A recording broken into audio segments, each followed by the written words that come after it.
Hermanos y amigos, que yo estoy exponiendo las cartas de Timoteo, de Pablo a Timoteo. Estoy haciendo una serie y hoy vamos por el 7º mensaje de la segunda carta a Timoteo, capítulo 2, y hoy con la guía del Señor estaré terminando ese capítulo 2. Estaré compartiendo los versículos 20 al 26. Pero como siempre me gusta hacer un pequeño recordatorio del último mensaje para que hagamos el empalme, ¿no? Para que miremos el contexto de lo que estamos estudiando. Hemos visto el mandato de recordar y enseñar todo lo que tiene que ver con la sana enseñanza, con la sana doctrina, teniendo claro que para recordar y enseñar algo, primero debemos estudiarlo.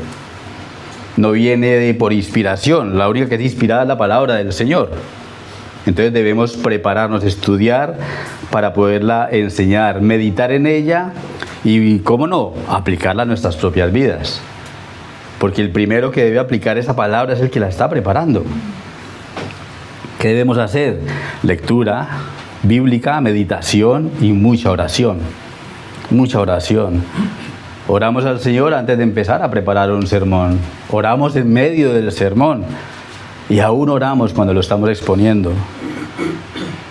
Porque ¿qué es lo que queremos? Que el Señor sea quien hable a través de cada uno de los siervos que Él por su gracia llama y pone a exponer la palabra del Señor, su palabra.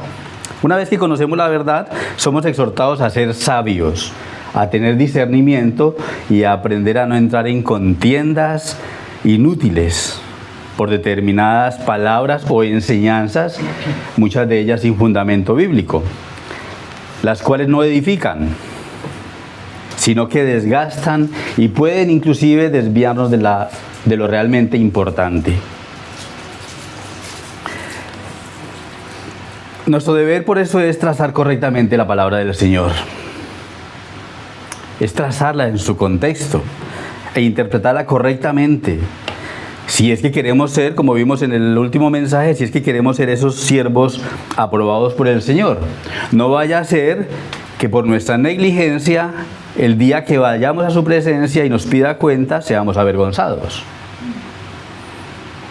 Por lo tanto, debemos evitar la palabrería, las falsas enseñanzas, las cuales, como decía el mensaje anterior, se extienden como un cáncer que hace metástasis, se extiende y llega a destruir familias y aún iglesias con una mala enseñanza. Por eso, como terminé el mensaje anterior, tengamos siempre en cuenta la maravillosa palabra del Señor. Esa palabra que es inerrante e inmutable. Ella no cambia ni se equivoca. Nosotros somos cambiantes, nos equivocamos. Pero la palabra del Señor no se equivoca. Y es la misma ayer, hoy y siempre. El mundo pasará, pero la palabra del Señor no pasará. Tengamos siempre en cuenta el último versículo que compartí el mensaje anterior. El versículo 19 dice: pero el fundamento de Dios está firme, teniendo este sello: conoce el Señor a los que son suyos, y apártese de iniquidad todo aquel que invoca el nombre de Cristo. Una vez visto este resumen, vamos al mensaje de hoy, y el cual le he dado por título: Instrumentos útiles en las manos del Señor, en las manos de Dios. Pero permítame, yo pongo este tiempo en sus manos. Bendito Dios y Padre majestuoso, excelso, todopoderoso. Te alabamos, te adoramos, porque tú eres digno de ser exaltado. Te damos gracias por tu paciencia, por tu amor, por tu misericordia, por no desecharnos cuando lo merecíamos. Gracias, Señor, por hacernos esos instrumentos en tus manos para honrarte a ti. Es por eso que te quiero rogar en esta mañana una vez más que tomes ese instrumento de barro, Señor, lo purifiques, lo guíes, Señor, para que tu gloriosa palabra sea la que salga de mi boca y sea para edificación de tu pueblo y para exaltación de tu glorioso nombre. Guíame, oh bendito Dios, habla a través de mí. Quita de mí toda distracción o toda mala interpretación. Dame sabiduría para entregar el mensaje que viene de parte de ti. Te lo ruego, bendito Dios, que tu nombre sea exaltado y que muchos de aquellos que aún no te conocen y que nos estén visitando, tú los toques con tu Santo Espíritu, que hables a sus corazones para que ellos crean en el único autor de nuestra salvación, en el Señor Jesucristo. Obra pues según tu voluntad, oh bendito Dios, te lo rogamos en el nombre de Jesús. Amén. Amén. Bueno, como bien leyó nuestro hermano Osvaldo, él leyó del 14 al 26, pero el mensaje de hoy va a ser enfocado entre los versículos 20 y 26, con el cual le daremos por terminado este capítulo 2. Y como les dije, el título es Instrumentos útiles en las manos de Dios. Este mensaje sigue el mismo contexto del anterior, podríamos decir, es como un complemento del mensaje anterior, donde nos recuerda que la casa de Dios, la iglesia, es columna y baluarte de la verdad, la cual está fundamentada en Jesucristo y su palabra. Y tenemos claro que ese fundamento es firme, como vimos también en el mensaje anterior. Recordemos que la iglesia está compuesta por los que somos hijos de Dios, los cuales Él conoce, los cuales Él ha sellado con su Santo Espíritu, y eso se debe hacer notorio en la vida de cada creyente. ¿Por qué? Porque el verdadero creyente ya no vivimos en iniquidad, ya no vivimos en pecado, caemos en pecado, pero no vivimos en pecado. Esa es la gran diferencia. Ya que si entendemos que las cosas viejas pasaron, aquí todas son hechas nuevas. Hemos pasado de muerte a vida, como nos dice 2 Corintios 5:17. Así que conectamos el mensaje de hoy viendo cómo Pablo usa una metáfora. Y donde usa esta metáfora, donde compara a la iglesia en el siguiente versículo con una casa grande. Dice el versículo 20. Pero en una casa grande no solamente hay utensilios de oro y plata, sino también de madera y de barro. Y unos son para usos honrosos y otros para usos viles. Cuando Pablo habla de una casa grande, debemos tener en cuenta el contexto, ¿no? Donde podríamos decir, o nos da a entender Pablo, compara una casa grande, una casa de alguien con cierto prestigio, con cierto, podríamos decir, poder económico de aquellos tiempos. Casas donde habían diferentes utensilios, tanto de buena calidad y costosos como podrían ser los de oro y plata. Asimismo encontramos utensilios débiles. Nos habla de utensilios de madera y de barro, ¿verdad? Que serían, y tanto los unos como los otros tienen cierta utilidad dentro de la casa. Tienen cierta utilidad dentro de la casa. Y es importante comprender aquí que los utensilios de oro y plata siempre se conservan. Esos se usan, se les da el uso necesario, se limpian, se lavan, se les da el tratamiento que sea y se guardan. Esos siempre se van a guardar. Pero ¿qué pasa con los de madera y de barro? Ellos tienden a destruirse. Con el desgaste y con el tiempo terminan siendo eliminados. Esos no se conservan. Mientras que el oro y la plata no se tiran, ¿verdad? Esa siempre se va a conservar. Los utensilios de finos, costosos, serían usados quizás para banquetes, para eventos especiales o para algún invitado importante. Esos instrumentos o esos utensilios podrían ser la cubertería, los vasos, los platos o algunas decoraciones. Y estos serían utilizados para adornar en ocasiones especiales, para servir los alimentos y las bebidas a los comensales que hubiesen invitados, ¿verdad? Y hermanos y amigos, esto yo creo que pasándolo ya a nuestro entorno, eso mismo es lo que intentamos hacer la mayoría de nosotros en nuestras casas. Cuando tenemos invitados, ¿qué hacemos? Intentamos poner lo mejor que tengamos. Intentamos servir con lo mejor. Tenemos quizás una vajillita por ahí guardada y la sacamos para los invitados. Y nosotros seguimos comiendo en nuestra casa con lo normalillo. ¿verdad? Pues es un poco lo que nos está diciendo aquí. Nosotros intentamos servir con lo que tenemos, aunque no, como dice Pablo aquí, no es una casa grande, pero queremos servir con lo mejor que tengamos. Eso es darle honra a aquella persona que estamos atendiendo.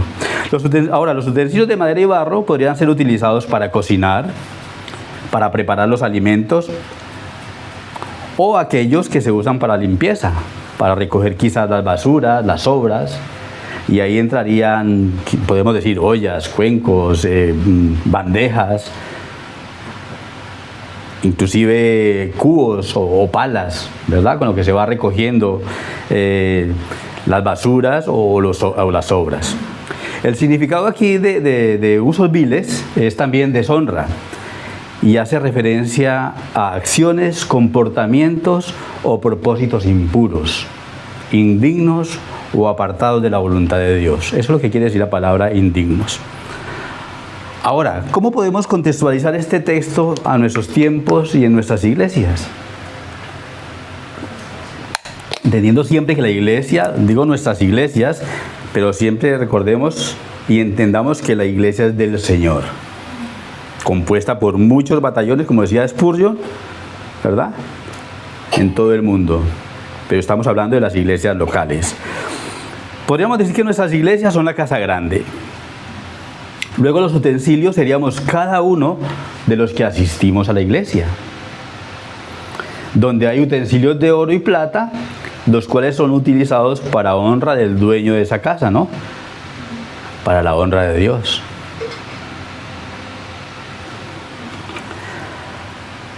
Sirviendo en la iglesia con los dones y talentos que Él nos da, porque Él es quien da los dones y los talentos. Nosotros no nos los ganamos. No es que seamos tan buenos que tenemos el don de una u otra cosa, no, son dones dados por Dios y debemos ponerlos al servicio del Señor. Por tanto, esos utensilios de honra son los creyentes verdaderos, los cuales son valiosos no por lo que hacen, y esto es muy importante que lo tengamos en cuenta. Somos valiosos no por lo que hagamos, somos valiosos por quien nos compró y por quien nos limpió. El valor nos lo da Dios a través del Señor Jesucristo que pagó por nosotros. No por las actividades que hagamos, ni las ocupaciones que tengamos dentro de la iglesia. Como dice 1 Corintios 6:11, nosotros éramos pecadores y toda una gran lista que hay, ¿verdad? Y dice, y esto erais algunos, mas ya habéis sido lavados y habéis sido santificados, ya habéis sido justificados en el nombre del Señor Jesús y por el Espíritu de nuestro Dios. Él ya nos limpió. Nosotros podemos decir que somos instrumentos para honra del Señor, pero no por nuestras obras, sino por la obra de Cristo, por lo que Él ya ha hecho en cada uno de nosotros. Luego, los utensilios de madera y barro serían aquellos que aún no son creyentes, o que aparentando ser cristianos viven igual que los incrédulos. Suelen ser solo profesantes, quizás convencidos, pero no convertidos. También entrarían en esta categoría todos aquellos falsos maestros o apóstatas, como los que ya vimos en mensajes anteriores, Himeneo, Alejandro, Fileto. Estos serían los utensilios para usos viles, que no honran al Señor. ¿Por qué no honran al Señor? Por el mal testimonio que dan. Porque con su vida, diciendo que son cristianos, pisotean el nombre del Señor. Por la falta de santidad. Por la irreverencia que hay a la palabra de Dios. Por la religiosidad, porque se basan solamente en ser religiosos, en cumplir ciertos dogmas y ya está. Porque son contenciosos, peleoneros, porque buscan la trifulca todo el tiempo, por las falsas enseñanzas. Por eso son vasos de deshonra o son instrumentos de deshonra al Señor. Con los cuales, como enseña Pablo en 1 Corintios 5, del 9 al 13, solamente voy a leer una parte, dice que dice, más bien os escribí que no os juntéis con ninguno que llamándose hermano fuera fornicario, o avaro, o idólatra, o maldiciente, o borracho, o ladrón, etcétera, etcétera, etcétera. ¿Qué dice? Con el tal ni aun comáis. Y aquí no nos está diciendo que tenemos que separarnos del mundo, meternos en una burbuja. No, está diciendo con aquellos que dicen ser hermanos, pero viven igual que el mundo. ¿Qué debemos hacer? Primero debemos acercarnos, reconvenirlos con la palabra del Señor, exhortarlos, pero si en determinado momento esta persona sigue igual, nosotros no debemos ni que comer con ellos. Es fuerte, sí, pero la palabra del Señor lo dice. ¿Buscando qué? Restauración.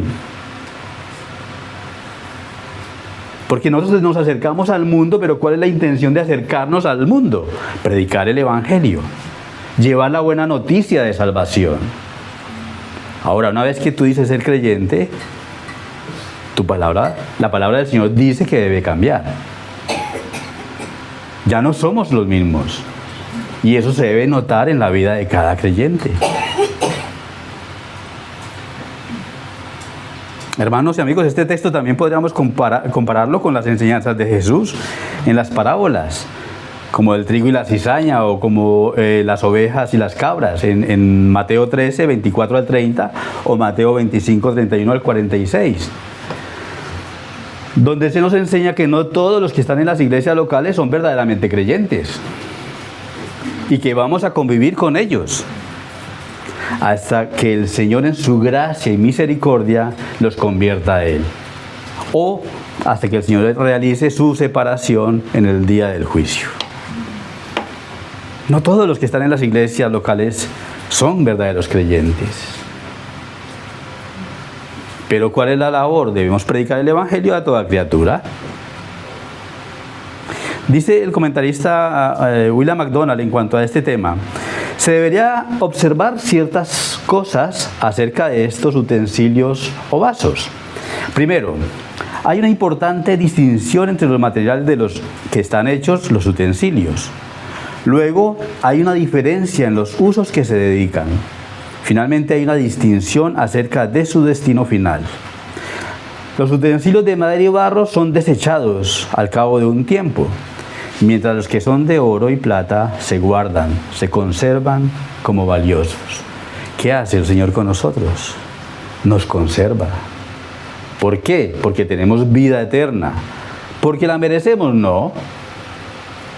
Por su gracia, por su misericordia, porque no hay ningún mérito en nosotros. Nosotros no tenemos ningún mérito para ser salvos. Los méritos son del Señor Jesús, quien pagó por cada uno de nosotros. Y la pregunta que yo dejaría, hermanos y amigos, aquí a la luz de este versículo es: ¿qué tipo de utensilios somos para el Señor? ¿De honra o de deshonra? Vamos al siguiente texto, donde Pablo conecta estos dos versículos diciendo: así que si alguno se limpia de estas cosas, será instrumento para honra, santificado, útil al Señor y dispuesto para toda buena obra. Perdona, pero tengo que estar bebiendo mucha agua. Una vez que aclarado el significado de los tipos de utensilios en la casa de Dios, Pablo sigue instruyendo a Timoteo, planteándole en este caso un condicionante para ser un utensilio, un instrumento de honra en las manos de Dios. ¿Cuál es ese condicionante? Limpiarse de estas cosas. ¿De cuáles cosas debe limpiarse? Bueno, por el contexto más inmediato es limpiarse de las contiendas sobre palabras que para nada aprovechan. Eso está en el capítulo 2, versículo 14. También de profanas y vanas palabrerías en el 2:16. Podemos añadir limpiarnos de toda maldad, limpiarnos de toda falsa enseñanza, limpiarnos de todo pecado, limpiarse de aquello que deshonre al Señor. Solo así podremos ser verdaderamente instrumentos para honra del Señor. Debemos tener en cuenta que así como cada utensilio de oro, de plata, una vez usado debía ser limpiado, tú y yo, mientras estemos a este lado de la historia, necesitamos ser limpiados cada día. Cada día. ¿Por qué? Porque cada día pecamos. Y el que diga que no peca, ya está pecando, por mentiroso. Porque todos pecamos. Un mal pensamiento, una mala mirada, un chisme, el escuchar algo que no debíamos escuchar. Todos los días pecamos. La diferencia es que no vivimos en el pecado. Y si pecamos, ¿qué dice la palabra del Señor? ¿Qué abogado tenemos? A nuestro Señor Jesucristo. Vamos, confesamos y el Señor dice que Él es fiel y justo para perdonarnos. Pero debemos limpiarnos cada día. Como también enseñaba Isaías al pueblo de Dios cuando fue liberado en Babilonia, de Babilonia en el año 539 a.C. aproximadamente. Isaías 52:11 dice: apartaos, apartaos, salid de ahí, no toquéis cosa inmunda. Salid en medio de ella, purificaos los que lleváis los utensilios de Jehová. Así que debemos tener en cuenta que todo aquel que se asocie o comparta íntimamente con cualquiera que enseñe el error o que viva en pecado, se corrompe, se ensucia. Por eso necesitamos tener discernimiento, sabiduría, no la del mundo, sabiduría de Dios. ¿Y dónde adquirimos la sabiduría que viene de Dios? En este hermoso libro. No en las redes, no en YouTube, no en libros de autoayuda.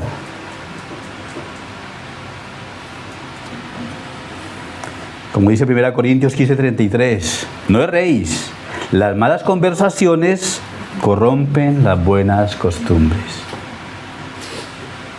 ¿Qué hago yo hablando con mis compañeros? Ustedes saben que yo conduzco un camión, ¿verdad? Y el gremio de camioneros, desafortunadamente, hay mucha vulgaridad. ¿Yo qué hago compartiendo o recibiendo algún mensaje grotesco de aquellos? No debo participar de ello, no debo contaminarme. Y si eso me lleva a estar solo, estoy solo. Porque nunca estoy solo, estoy con el Señor siempre está con nosotros. Entonces, con mis compañeros, ¿qué yo debo hacer? Testimonio. Y cada que hay la oportunidad de predicarles el Evangelio. Pero esto en cada trabajo. En nuestros colegios, cuando estudian los niños, en las escuelas, tenemos un niño de nuestra iglesia que sabemos que lleva su Biblia y le ha predicado a varios niños. ¿Verdad, Tiago? Y eso nos da gozo escucharlo. Jóvenes que están en la universidad, los grupos GBU, por ejemplo, que están llevando el Evangelio dentro de las universidades. ¿Cuántos hermanos mayores en las residencias también pueden compartir? Entonces, no contaminarnos con el mundo, sino llevar la palabra del Señor, la que nos limpia de todo pecado. Hermanos y amigos, no olvidemos que aún estamos en la carne, aún estamos en cuerpos glorificados. Estamos en cuerpos expuestos al pecado.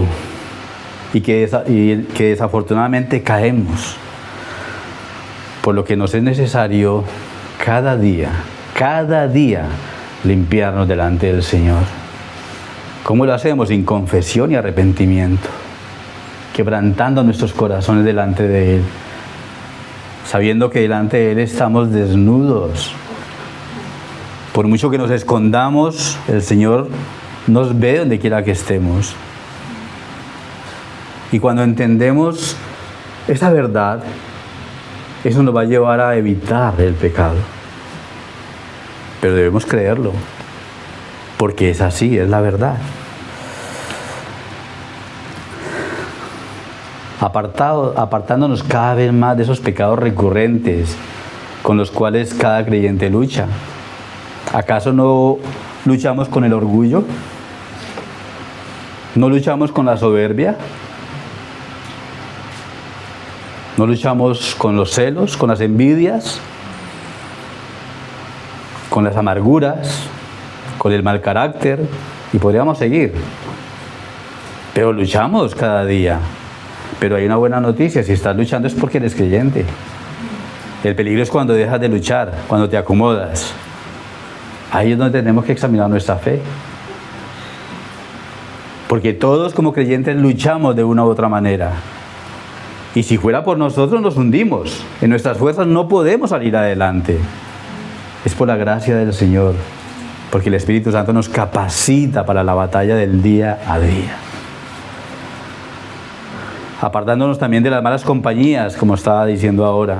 Evitando perder el tiempo viendo quizás películas, telenovelas, programas que te lleven a la tentación o a los malos deseos. Y hoy en día, limpiándonos de las redes sociales, si ello me va a llevar a pecar. Yo sé que no está muy de moda hablar de que debemos quitarnos del medio de eso cuando toca. Porque muchas veces se malutiliza las redes sociales y se pierde demasiado tiempo en ellas. Entonces tenemos que examinarnos a la luz de la palabra, y si es de bendición y de beneficio, adelante. Pero si vemos que eso nos va a estar apartando del Señor, de la comunión con mis hermanos, si voy a entrar en conversaciones vulgares, ¿yo qué hago ahí? ¿En qué me edifica?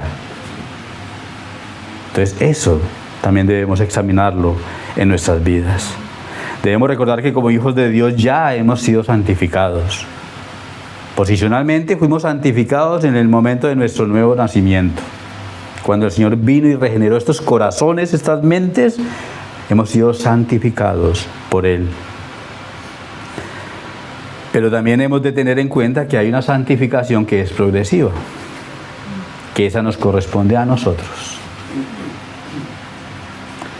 Nos corresponde santificarnos cada día con la palabra del Señor, apartándonos del pecado, luchando cada día. Esa santificación progresiva debemos cultivarla hasta que el Señor regrese o hasta que Él nos lleve a su presencia. Como dice Hebreos 12:14, seguid la paz con todos y la santidad, sin la cual nadie verá al Señor. Esa nos corresponde a nosotros. No le corresponde a los pastores santificarte. Tú tienes una responsabilidad, yo tengo una responsabilidad delante del Señor. La pregunta que debo hacerme, ¿lo estoy haciendo?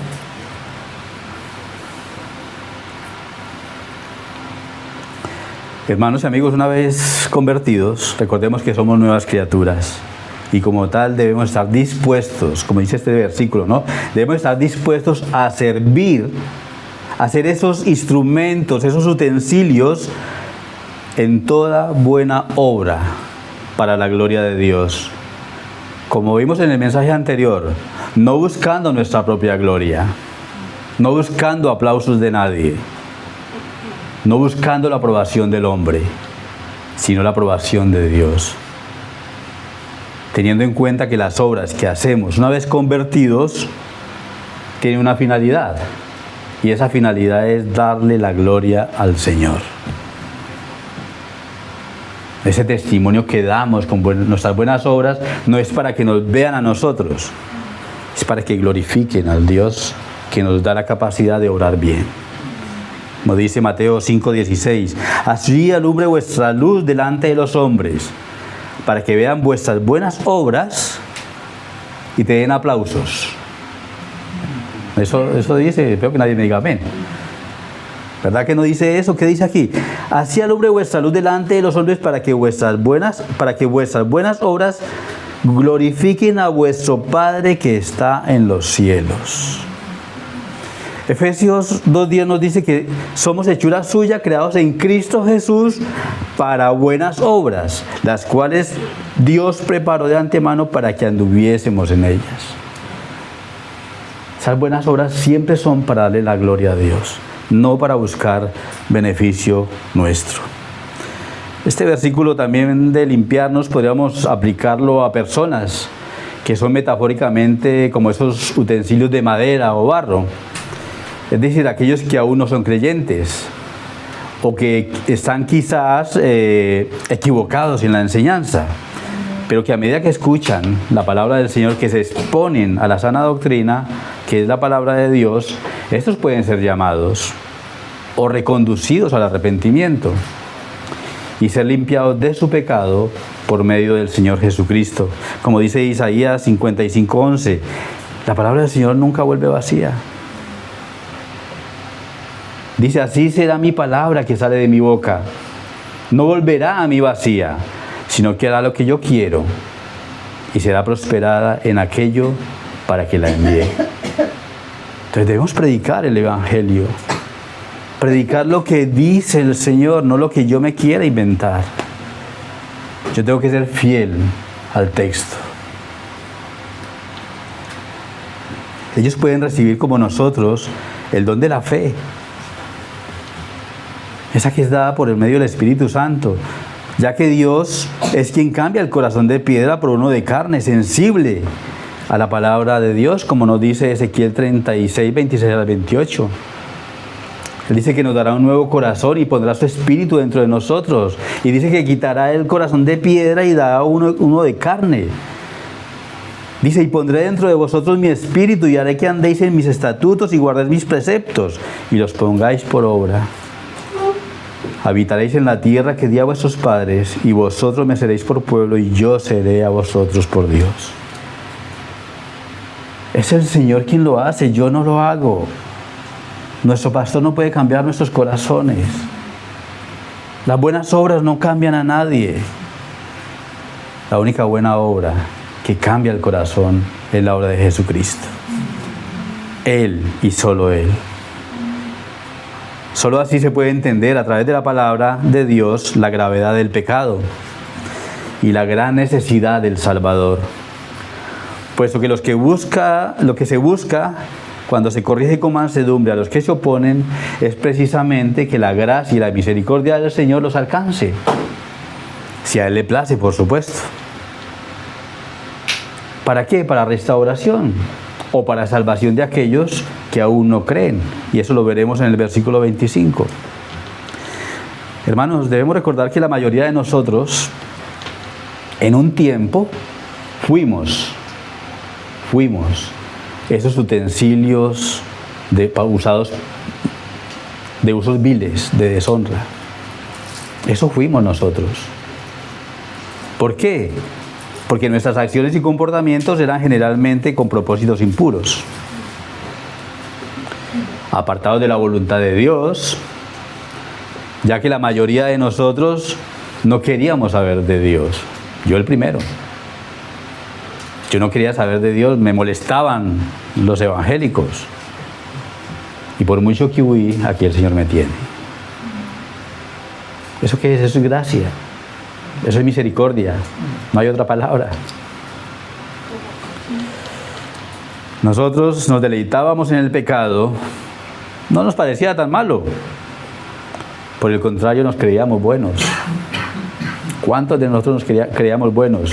Yo no mato a nadie. Yo no robo. Yo doy limosnas. Eso pensábamos. Yo soy bueno. ¿Cómo me va a condenar el Señor? Pero es que eso no salva a nadie. Si el Señor, si Dios Padre no envía a su Hijo Jesucristo para salvarnos, no habríamos ni uno salvo. Y si el Espíritu Santo no nos capacita, no nos da el don para entenderlo, no le conoceríamos jamás. Hermanos, nos estamos limpiando constantemente para ser instrumentos de honra en las manos del Señor.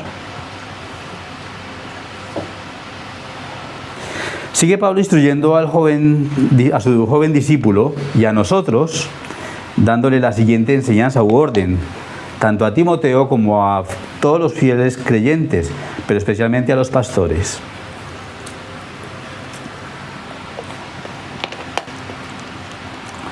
Dice el versículo 22: huye también de las pasiones juveniles y sigue la justicia, la fe, el amor y la paz, con los que de corazón limpio invocan al Señor. Hemos estado viendo la imperiosa necesidad de permanecer fieles en la verdad, de no contender por palabras, de usar bien la palabra de Dios y de evitar profanas y vanas palabrerías. Ahora le dice que huya y que huyamos, porque es para nosotros, de las pasiones juveniles. ¿Y de qué pasiones juveniles nos habla Pablo aquí? Bueno, pasiones juveniles tiene que ver con deseos pecaminosos y según la traducción del griego, epitumeo, es desear, codiciar algo de manera ansiosa. Por lo tanto, las pasiones juveniles tienen que ver con todo tipo de pecado. Todo tipo de pecado que nos apasione son pasiones juveniles. No solo pecados sexuales, como muchas veces quizás hemos entendido este texto. El contexto que estamos viendo no nos habla de esas pasiones juveniles en ámbitos sexuales, porque aquí no vemos ninguna relación, ¿verdad?, de un tema sexual, como muchas veces lo hemos malinterpretado este texto. Y si lo hemos hecho así, pues nos hemos equivocado. Entonces, pasiones juveniles en cuanto a temas sexuales, claro que se puede aplicar, pero en otros contextos, no en este. Ahora, la interpretación más correcta, acogiéndonos al contexto de lo que estamos viendo, la interpretación más correcta nos la da el texto. Podríamos decir que Timoteo, al ser un pastor joven, entre 35 y 40 años más o menos, instruido por el apóstol Pablo, recibiendo una gran responsabilidad de pastorear y combatir las falsas enseñanzas en Éfeso, está expuesto. Podría caer en la tentación del dinero, ganancias deshonestas, de la fama, quizás buscando ser reconocido como Pablo, de placeres carnales o creer que está por encima de los demás creyentes, aunque estos fueran ancianos. Esa sería, en este caso, las pasiones juveniles de las que nos habla Pablo en este contexto. El ímpetu del joven, ¿no? El orgullo, la soberbia, la altivez, la impaciencia. Todo eso tiene que ver con pasiones juveniles. Comentaba Juan Calvino, las pasiones juveniles son todas las pasiones impetuosas a las que se inclina el excesivo ardor juvenil de esa edad. Si surge algún debate, los jóvenes se excitan con facilidad, se irritan más fácilmente, se equivocan con frecuencia por falta de experiencia y se precipitan hacia adelante con mayor confianza y temeridad que los hombres de mayor edad. Con buena razón, pues, Pablo aconseja a Timoteo para que como joven esté en guardia continua contra los ímpetus de la juventud que en otra forma le conducirán a inútiles disputas. Podríamos parafrasear este versículo de la siguiente manera: Timoteo, huye del orgullo y la soberbia de tu juventud. Sirve al Señor, siguiendo sus instrucciones, no las que a ti te parezca mejor. Aplica la justicia de Dios, no la tuya. Ejercítate en la fe que se te ha dado. Timoteo, habla, predica la verdad en amor. Sé pacificador. No entres en contiendas inútiles. Ten comunión con el pueblo de Dios, con aquellos que, como dice el versículo 19, son conocidos, sellados, firmes en el fundamento de Dios, huyen de la iniquidad, del pecado. Esos son los que de corazón limpio invocan al Señor. Comenta William Hendricks en cuanto a este texto, dice: huye de las tendencias pecaminosas de la juventud y corre. Persigue firmemente lo bueno, Timoteo. Que ese estado de tu corazón y mente esté en armonía con la ley de Dios. Eso es justicia. Persevera en la confianza y humildad que Dios te dio. Eso es fe.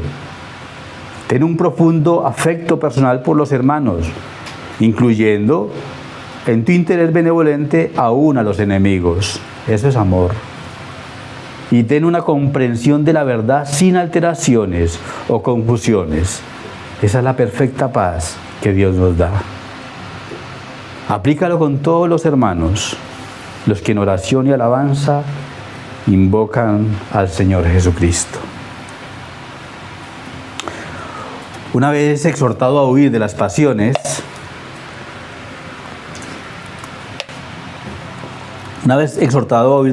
juveniles y a tener comunión íntima con Dios y su pueblo, le complementa con lo siguiente, versículo 23. Pero desecha las cuestiones necias e insensatas, sabiendo que engendran contiendas. Aquí vemos que vuelve y le recuerda al joven Timoteo que debe desechar, evitar, abandonar toda cuestión o enseñanza necia, enseñanzas arbitrarias, enseñanzas insensatas, aquellas que desprecian la sana doctrina, que desprecian la sabiduría de Dios, aquellas enseñanzas que son falsas, que solamente traen problemas al pueblo de Dios, a las iglesias, como ya lo hemos visto en otros mensajes. Y en esto dejo una reflexión para que meditemos en ella, hermanos y amigos. ¿Cuánta realidad no hay en esto? De que muchos de esos jóvenes que han entrado quizás a la universidad a hacer teología, a seminarios, pasa algún tiempo y ya vienen un poco subidos, ¿no? Ya creen que se saben todo, porque conocen un poco de griego, porque conocen unas cuantas palabras rimbombantes de teología, porque conocen un poco de la historia de la iglesia antigua. ¿Cuántos de estos jóvenes no vienen a las iglesias muchas veces y en su inmadurez empiezan a irrespetar a los pastores, a los ancianos, a los hermanos maduros que quizás no tienen tantos estudios, pero están debatiendo todo el tiempo, están corrigiendo al pastor, se están creyendo maestros por encima de sus propios pastores? Y eso hace daño a la iglesia. Y eso hace daño a las familias. Eso hace daño a la comunión con los hermanos. Eso es falta de humildad, eso es soberbia, eso es orgullo. Quieren estar por encima de sus maestros que lo instruyeron en su determinado tiempo. Llegan a ser tan altivos, orgullosos, contenciosos en cuanto a palabras, creando en ocasiones conflictos, divisiones. En vez de ser de bendición, lo cual debería ser la meta, deberían ser instrumentos de honra en las manos del Señor y su iglesia. Pero muchas veces esas contiendas traen más bien división y daño a la iglesia.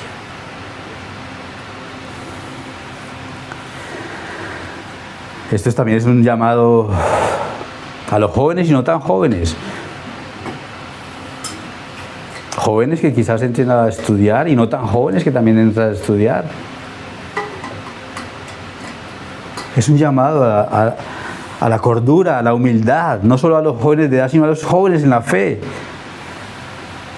Que a medida que crecemos, que maduremos en el Señor, aprendamos a ser humildes y a servir con los dones y talentos que el Señor nos dé, pero no entrando en contiendas, dándole el respeto debido a sus pastores o a los hermanos maduros, que quizás no tengan la misma capacidad de comprender determinadas palabras o términos teológicos, pero que son fieles al Señor, que predican con fidelidad su palabra, que no se enredan en cuestiones necias e insensatas. ¿Por qué? Porque esto solo sirve para confusión. Qué bueno que esos jóvenes que salen de los seminarios, de las universidades, una vez estudiado teología, se pongan al servicio de la iglesia bajo la cobertura o el cuidado pastoral, y que puedan empezar a ayudar al pastor o a los pastores a corregir quizás cosas que hayan que corregir en la iglesia. Pero ¿cómo lo deben hacer? Con mansedumbre, con humildad. preparándose para ser realmente pastores, porque el seminario o las universidades teológicas no hacen pastores, enseñan teología. El pastor se hace en la congregación, rodeado de ovejas, oliendo a oveja, sirviendo al pueblo de Dios. Hoy en día muchos de esos jóvenes les ganan las pasiones juveniles, entrando en contiendas, confrontaciones de palabras necias en muchas ocasiones, creyéndose ser más sabios que los demás. Y especialmente esto se ve mucho en las redes sociales, donde entran en debates por términos teológicos, por enseñanzas. Y eso no hace bien. Ahora, ¿somos llamados a confrontar la falsa enseñanza? Por supuesto, pero con mansedumbre, no entrando en contiendas y defendiendo nuestras posturas con las Escrituras, no con lo que yo piense. Eso es lo que debemos hacer. Con toda humildad deberíamos aplicar lo que decía Agustín de Hipona: en lo esencial, unidad; en lo no esencial, libertad; en todas las cosas, claridad y caridad. Eso deberíamos aplicarlo, cada uno de nosotros. Vamos al versículo 24, nos dice: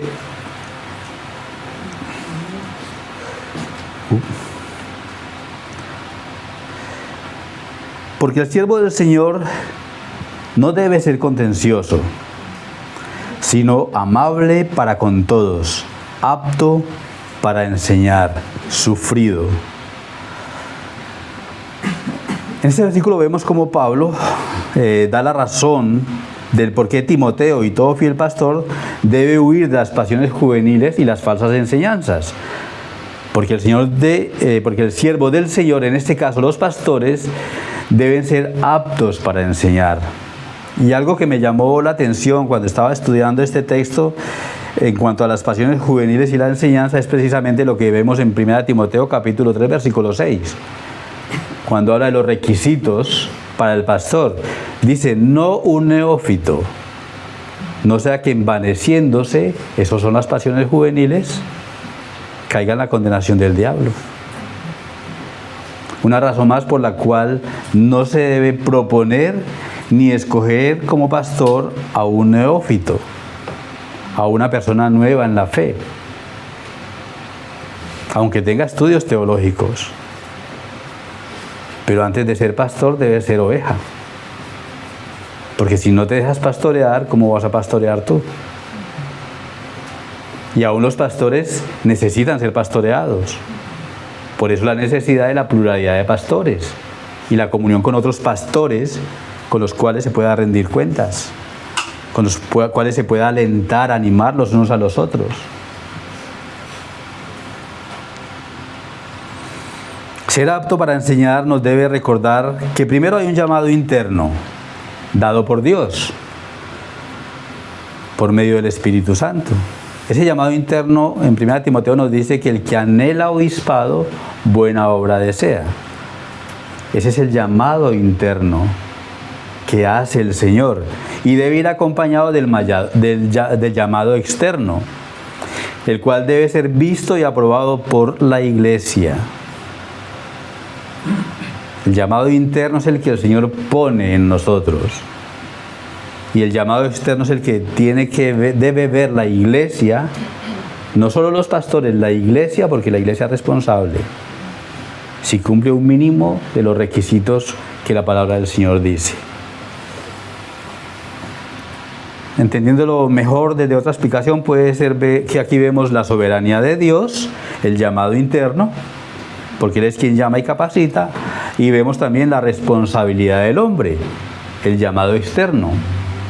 Y ese llamado externo que incluye que quien es llamado debe estudiar la palabra del Señor, debe prepararse por medio de la palabra para ejercer dicha responsabilidad.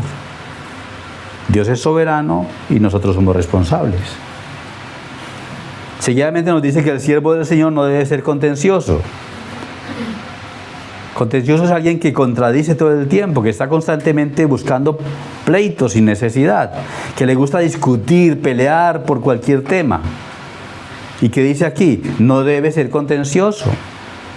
Decía Calvino, cuanto más apto sea un hombre para enseñar, más seriamente se mantendrá alejado de las disputas y contiendas.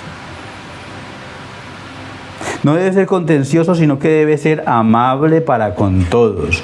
Y qué importante esta palabrita, amable para con todos. No solamente con aquellos que le caen bien, o con aquellos que le hacen sentir bien, aquellos que le aplauden. No, sino que debe ser amable aún con los que le hagan sufrir. Debe ser amable aún con los que le ignoren. Debe ser amable aún con los que le desprecien por hablar la verdad. Con todos. Con los que te agradecen y con los que te desprecian. No debe haber doble vara de medir. No debe ser contencioso, sino amables para con todos. Dice Hendriksen, amable, esto es afable, fácil de conversar con él, de conducta accesible, no irritable, no intolerante, no sarcástico ni burlesco, ni siquiera con los que yerran. Su deber es tratar de ganarlos para el Señor. Por eso debe ser amable para con todos. Seguidamente vemos que el llamado al pastorado también es un llamado al sufrimiento. Ese llamado al sufrimiento es por amor al Señor, por amor a la palabra del Señor y por amor a su pueblo. Hermanos y amigos, casi todo esto ya lo expuse en los requisitos para designar a los pastores en 1 Timoteo capítulo 3. Donde también vimos que deben ser irreprensibles, amables, no pendencieros o contenciosos, como dice el texto que estamos viendo hoy. Solo que en este texto añade algo más y dice que debe ser sufrido. Es decir, no puede ser una persona delicada. No puede ser una persona floja. Debe ser fuerte para soportar las críticas de los creyentes y no creyentes. Y aún los ataques de hermanos cuando les hable la verdad o los confronte por algún pecado que esté cometiendo. El pastor debe estar dispuesto a sufrir todo ello. Y sufre. No ve las estadísticas y es aterrador. ¿Cuántos dejan el pastorado? Porque llegan a un momento donde estallan. Por eso el pastorado es un llamado a sufrir. A llevar las cargas de los otros. A ser querido y no querido. Pero el pastor se debe al Señor. Y a él es a quien debe rendirle cuentas y debe hablar la verdad en amor. Pero no debe callar la verdad. Nosotros no nos sentimos confrontados con muchas predicaciones que parece que nos las están diciendo a nosotros mismos. ¿Las está buscando el pastor? No. No debería ser así. Por eso para mí es una bendición la predicación expositiva y consecutiva. Porque no parece que estuviese buscando ofender a nadie. No, se está hablando de lo que dice el texto consecutivamente. Y hay momentos donde nos toca a nosotros, pero es la palabra del Señor. Entonces los pastores no se deben acomodar. No pueden buscarle caer bien a todas las ovejas. Su deber es buscar que todas las ovejas vivan en santidad. No en perfección, en santidad. Con temor y temblor, con reverencia delante del Señor. Entramos en la recta final del mensaje, donde vemos que el siervo del Señor en su labor pastoral debe enseñar con amabilidad, corrigiendo con mansedumbre, no con soberbia, altivez o prepotencia. Dice el versículo 25-26, que con mansedumbre corrija a los que se oponen, por si quizás Dios les conceda que se arrepientan, para conocer la verdad, y escapen del lazo del diablo en que están cautivos a voluntad de él. El siervo del Señor debe corregir con paciencia y misericordia.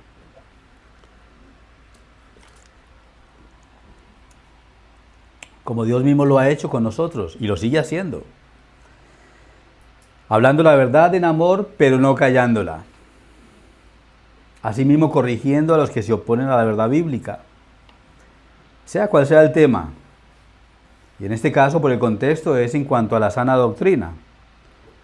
Es decir, corregir con mansedumbre a aquellos que quieran traer otras enseñanzas, para lo cual debemos estar preparados para presentar defensa. Debemos conocer la verdad para poder defenderla. Como inicié el mensaje, ¿no? ¿Cómo debemos prepararnos? Oración, lectura bíblica, meditación, pero debemos estudiarla. Los pastores no, toda la iglesia. Eso es responsabilidad de cada creyente.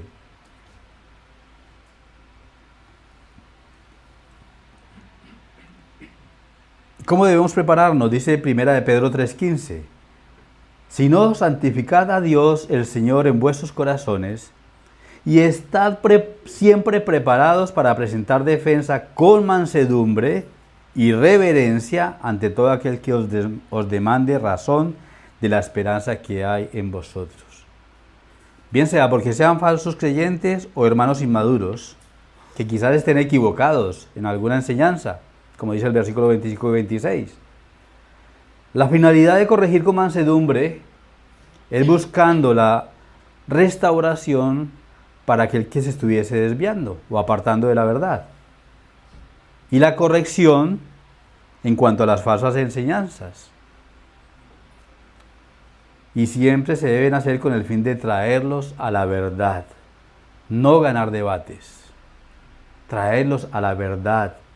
Esa verdad que los hace libres, esa verdad que nos ha hecho libres. Como dice Juan 8:32, conoceré la verdad y la verdad os hará libres. ¿Y quién es la verdad? El Señor Jesucristo.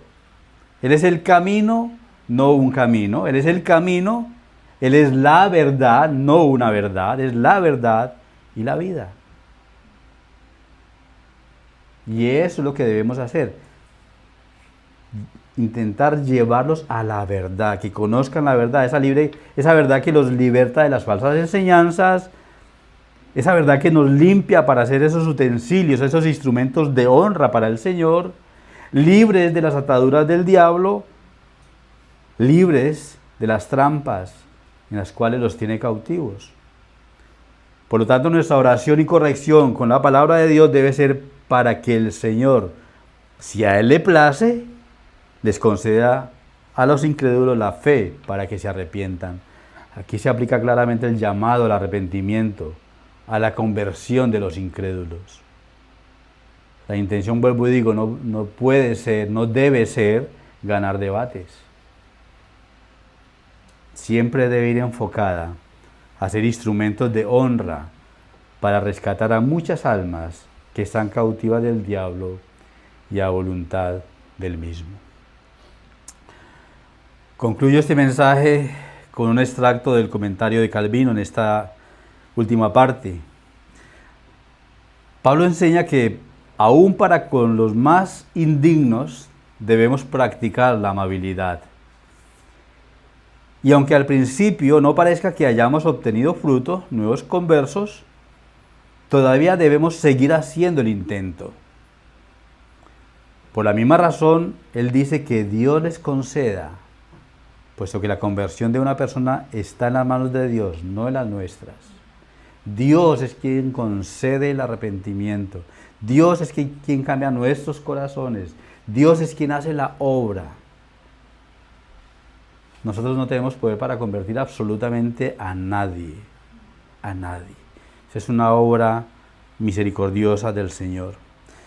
Hace una pregunta aquí Calvino, dice: ¿quién puede saber si los que ahora rechazan toda enseñanza pueden ser cambiados repentinamente por el poder de Dios en hombres nuevos? Así que quien quiera que considere que el arrepentimiento es don y obra de Dios, acariciará una esperanza viva y, animado por esa confianza, dedicará más esfuerzo y más trabajo a la instrucción de los rebeldes.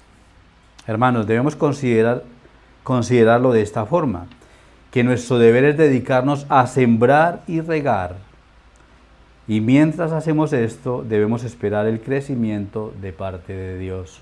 Como nos dice 1 Corintios 3:6, yo planté, Apolo regó, pero el crecimiento lo ha dado Dios.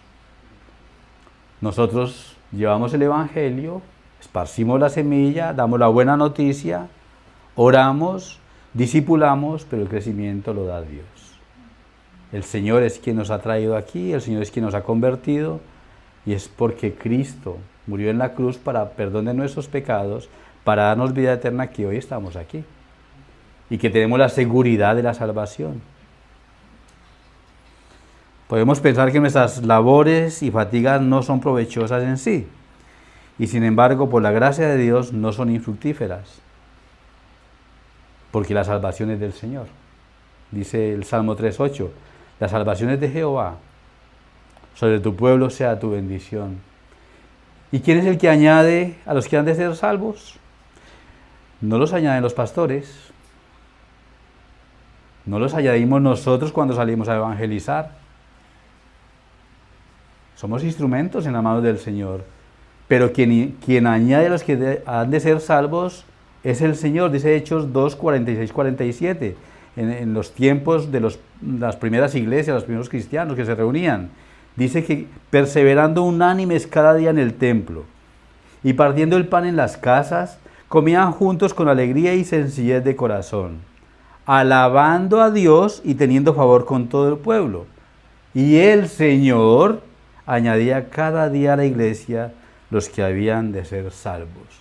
¿Esto ha cambiado, hermanos? Esto no ha cambiado. El Señor seguirá añadiendo los que han de ser salvos. Ni tú ni yo sabemos cuáles son los que van a ser salvos. Él sí lo sabe. Ya están en el libro de la vida. ¿Cuál es nuestra labor? Ir y predicar el Evangelio a toda criatura. Y el Señor irá añadiendo los que han de ser salvos. Es así de sencillo. Recuerdo brevemente lo que vimos y dejo como siempre algunas preguntas para meditar en ellas.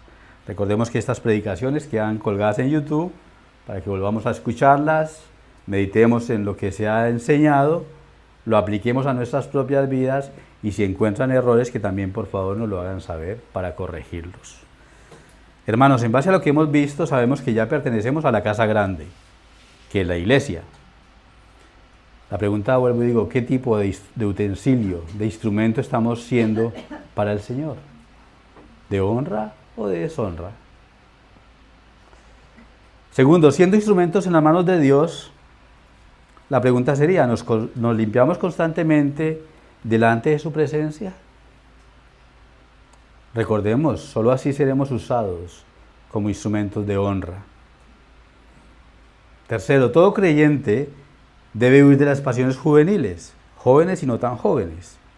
Sean cuales sean las pasiones que tengamos, como lo hemos visto.